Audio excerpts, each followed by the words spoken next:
Dobrý deň. Moje meno je Honza Kriváň a robím produktového manažéra v e-doklade. Dnes by som s vami rád prešiel, ako mať prehľadne realizované príjmy a výdaje, tak aby ste mali všetky tieto informácie po ruke. E-doklad je fakturačná služba, ktorú používa aktívne viac než 100 000 podnikateľov v Česku a na Slovensku, kde patríme medzi top fakturačné nástroje na trhu.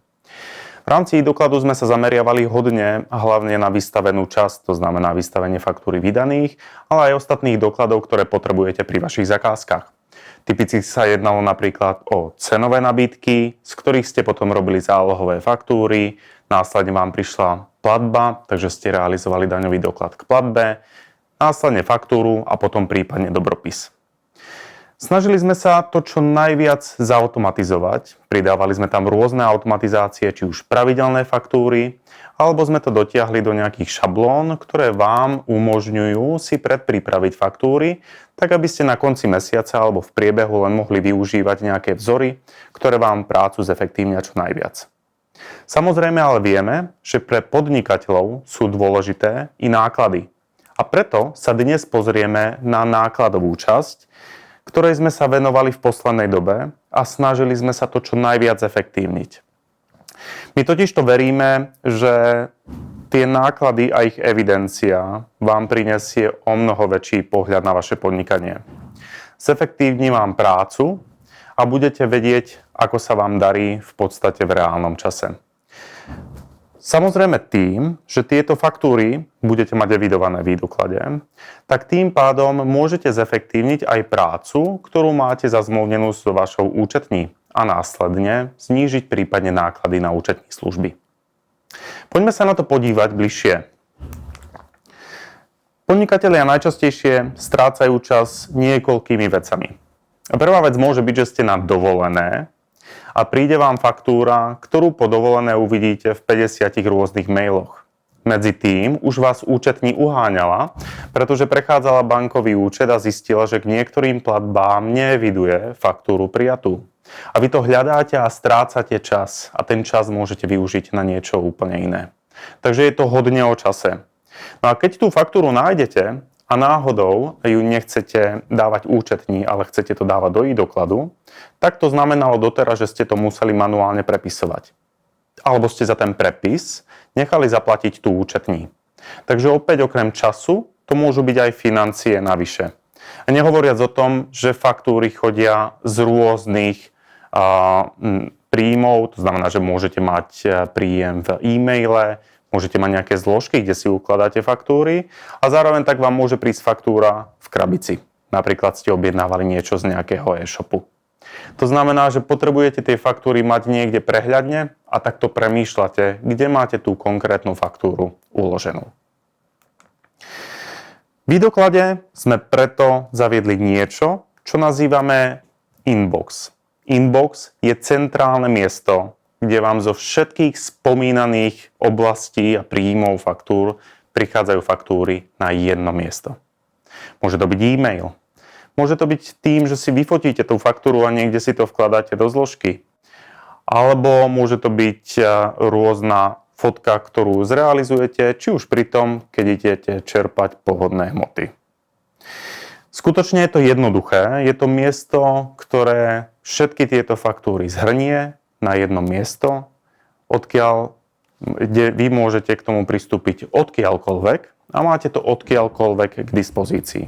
Samozrejme, podporujeme i automatické vyťažovanie týchto faktúr, aby ste nemuseli riešiť spomínanú prácu, keď som spomínal, že to musíte ručne prepisovať. A keď to už v tom e-doklade máte, tak v ten moment vlastne vidíte svoje výdaje a svoje príjmy. Takže konečne to budete mať na jednom mieste, tak aby sa to nestrácalo. A poďme sa postupne teraz pozrieť trošku viacej na detail, ako to funguje. Čo sa týka nahrania e-dokladu, tak ten inbox má niekoľko variant, ako môžete do neho nahrať doklady. Prvá varianta je, že každá agenda, ktorá je v e-doklade, tak má generovanú unikátnu e-mailovú adresu. Vy na túto e-mailovú adresu môžete faktúry preposielať, alebo zároveň rovno túto e-mailovú adresu môžete zdieľať vašim dodávateľom, tak aby keď dodávateľ vystaví nejakú faktúru, aby vám to rovno posielal na tento e-mail. A vy si to z toho e-mailu môžete prezerať v inboxe, pretože ten e-mail to automaticky spracuje a prílohy z tohto e-mailu rovno vloží do inboxu, kde máte na ne náhľad. Zároveň samozrejme môže sa stať, že faktúry dostanete iným spôsobom, napríklad dostanete papierovú faktúru, prípadne i účtenku alebo nejaký ďalší doklad a vy si to môžete odfotiť a následne nahrať, či už po jednom súbore alebo hromadne po viacerých súboroch. Takže vám to prinesie obrovskú úsporu času a zároveň tak dostanete jedno miesto, kde máte všetky faktúry, účtenky, prípadne prílohy k dokladom na jednom mieste prehľadne a systematicky uložené. Okrem toho spomíname aj automatiku. Ja som vám spomínal, že keď tie faktúry dostanete, tak častokrát vy alebo účetní ich musí prepisovať manuálne do systému. A to je niečo, čo sme sa snažili vyriešiť a preto prinášame automatické vyťažovanie faktúr. Ako to funguje? Faktúry môžu prísť v niekoľkých formátoch. Stále častejšie na trhu vidíme PDF-ka, ktoré obsahujú ISDOC, to znamená nejaký štrukturovaný formát.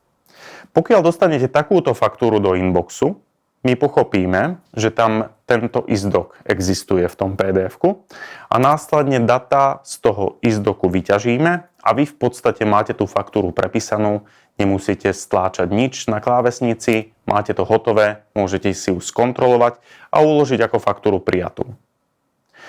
Pokiaľ nemáme ISDOC, tak sa môže stať, že vám dodávateľ posiela faktúru s QR kódom. QR kód nejaké data obsahuje, takže na základe toho, aké data QR kód obsahuje, sa snažíme tieto data predvyplniť vám do polí, tak aby vám stačilo doplniť ten zvyšok, ktorý QR kód neobsahuje a faktúru uložiť. Ja ale rozumiem, že máte dodávateľov, ktorí možno nie sú len z Česka, nemajú QR kód na faktúre, a budú vám posielať faktúru, ktorá neobsahuje žiaden štrukturovaný formát. A v tomto prípade zavádzame do e-dokladu vyčítanie prostredníctvom AI.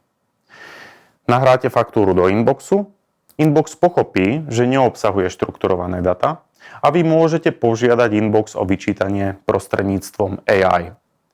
Tým pádom na všetky faktúry, ktoré vám prichádzajú do inboxu, máte možnosť si ich nechať predvyčítať, či už AI alebo zo štrukturovaného formátu, schváliť, že ten náklad skutočne prijímate a uložiť to ako faktúru alebo ako účtenku. Zrazu z minút sa stávajú sekundy. A zároveň tak verím, že to prepisovanie, v rámci ktorého ste robili možná chyby občas, tak sa zjednoduší a ušetrí vám to čas a nervy. To prepisovanie ste občas nechávali na účetní. Ale ja si myslím, že do budúcna sa rola účetní zmení. Účetní bude poskytovať o mnoho viacej konzultácií, bude poskytovať o mnoho viacej prácu s vyššou pridanou hodnotou, ako je práca u prepisovania faktúr. A tým vy získate buď to väčší priestor u účetní na to, aby sa venovala týmto aktivitám, alebo skúsite zatlačiť na to, aby ste znížili cenu u účetní za spracované doklady, pretože tie doklady si odteraz dokážete automatizovane spracovávať sami. To znamená, doklad príde, vyčítajú sa data, ktoré si založíte do e-dokladu, no a následne skontrolujete, že je to správne a potom už je to na vás. Buď to dáte prístup účetní priamo do e-dokladu, aby si mohla tie data stiahovať z e-dokladu k sebe do softvéru a exportovať do tých najčastejšie využívaných softvérov, alebo niektoré softvéry, napríklad Manies 3, podporuje import priamo zo svojho užívateľského rozhrania. To znamená, že účetník si potom na data môže siahnuť a môže si ich stiahnuť priamo k sebe. Samozrejme, čo je pre vás ešte doplňujúcou výhodou je to, že tým, že budete mať všetky data v inboxe, tak máte data pod kontrolou. Môžete sa k ním dostať odkiaľkoľvek a nemusíte riešiť, že ste na dovolené. Pokiaľ svojim dodávateľom dáte e-mail, na ktorý budú posielať tieto faktúry, tak sa k ním účetník dostane, aj keď vy si užívate na pláži. Veríme, že inbox vám hodne pomôže a poďme sa pozrieť do aplikácie e-dokladu, ako to vypadá a ako si môžete nastaviť inbox a ako môžete spracovávať jednotlivé doklady. Poďme sa teraz pozrieť, ako inbox vypadá priamo v e-doklade. Inbox nájdete v menu, keď sa dostanete do sekcie nákup, tak tu máte položku inbox, kliknete na ňu a tady vidíte základ vašej schránky, kde môžete získavať všetky doklady. V súčasnej dobe inbox ešte nie je zapnutý a ja ho môžem zapnúť tým, že buď tam nahrám prvý súbor, či už drag and dropom, potiahnutím toho súboru do tohto priestoru, alebo nahrám prvý súbor s tým, že tady si zobrazím prieskumníka a vyberiem prvý súbor. Samozrejme, inbox môžete zapnúť i tým, že zobrazíte e-mailovú adresu. Tým sa vám vygeneruje e-mailová adresa a zároveň sa vás dialog spýta, či chcete zobrazovať kartu inboxu na domovskej stránke. Tým pádom si môžete všetky svoje faktúry, ktoré prichádzajú, priamo skrz domovskú stránku vkladať do inboxu. Ja to teraz uložím a tu už vidíte tú e-mailovú adresu, ktorú môžete zdieľať vašim dodávateľom. Keď budete zdieľať e-mailovú adresu dodávateľom, tak ich môžete upozorniť na to, že najlepšie je, pokiaľ budú faktúry posielať skrz PDF priamo ako prílohu toho e-mailu. No a poďme sa teraz pozrieť, ako inbox vypadá, keď vyčítava data. Ja som si tu pre vás pripravil agendu, kde tie data máme. Môžeme sa pozrieť opäť do sekcie nákup, inbox. No a tu hore som si pre vás pripravil 3 rôzne typy faktúr, o ktorých sme sa pred chvíľou bavili. Prvá faktúra je faktúra ISDOC, ktorá obsahuje ISDOC ako štrukturované data. Poďme sa na to podívať. Rozklikneme si detail. A teraz vidíte vpravo zobrazenú tú faktúru, jej náhľad, aby ste videli, čo spracovávate. A zároveň vľavo sa vám rovno predvyplnili polia, ktoré sme z toho ISDOCu vyčítali. Tu na vás vyskočil rovno dialog, ktorým môžete pohybovať. A ten dialog naskočil pretože ten dodávateľ, ktorého máme na faktúre, tak ešte nie je založený v e-doklade.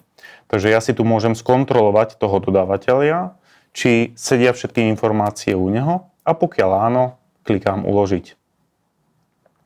Následne môžem skontrolovať zvyšok faktúry.